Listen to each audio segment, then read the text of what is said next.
Alright, we're back with some more ab training. What I want to look at now is different variations of the abdominal rollout. A lot of people know this exercise through the ab wheel, which is about the only piece of equipment that's ever been sold on an infomercial. It's actually probably worth what you pay for it.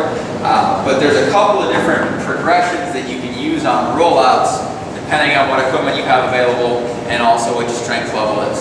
So I'm going to go through a couple of them here. The first one is a rollout using a stability ball. Okay, stability ball rollout is good for a beginner because it's easy to adjust how much work you're doing by the way you position yourself on the ball.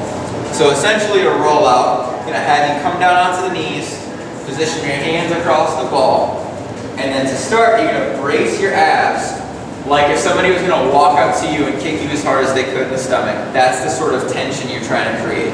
So you're not going to suck the stomach in, you want to bear down so that I don't have relaxed abs right here. And the top of the exercise should be where I'm crunching and where I'm flexing, not where I get to sit my butt back and rest for a second before I go into my next rep. Especially with ab work, the whole point is to make every rep hard as possible rather than trying to focus on getting a certain number of reps. So when I set up, I'm shifted forward, I've already got some tension in my abs.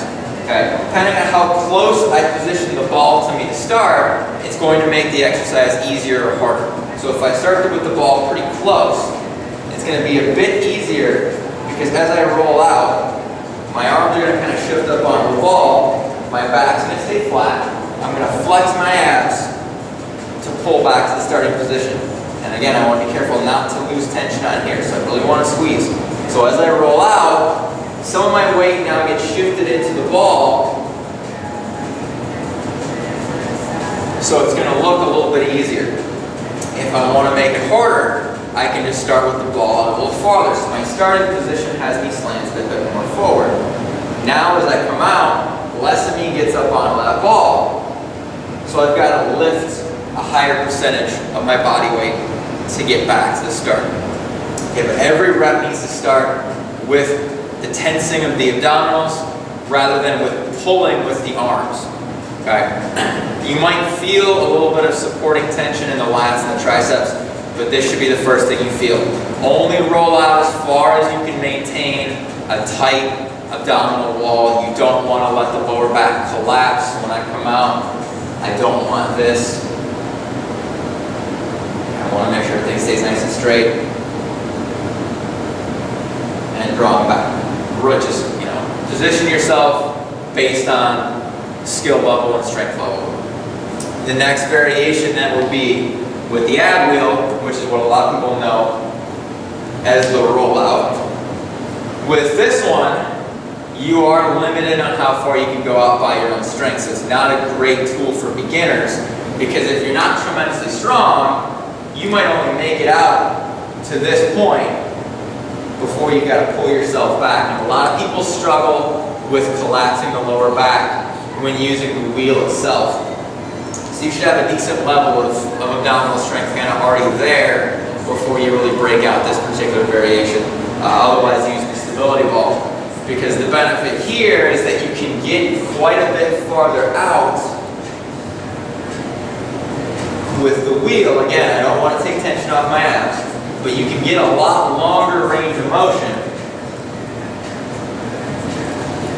provided you have the strength to do it. So if you don't have the strength to do it, it's not a great piece because you'll tend to just put a lot of wear and tear on the lower back, or you'll just use an extremely short range of motion that's not going to really have much benefit. So, and then the last variation is actually going to use a pair of TRX straps. So there's two different ways that you can do this one. One is going to be done off the knees.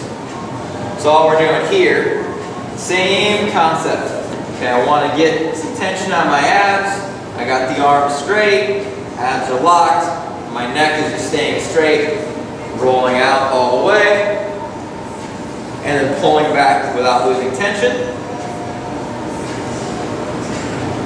Okay, this would be option number one. Option number two, which is quite a bit tougher, is to do it completely off the feet. And as soon as you come up off the knees, off the feet, it's just like when you progress from doing push-ups on your knees to push-ups off your feet.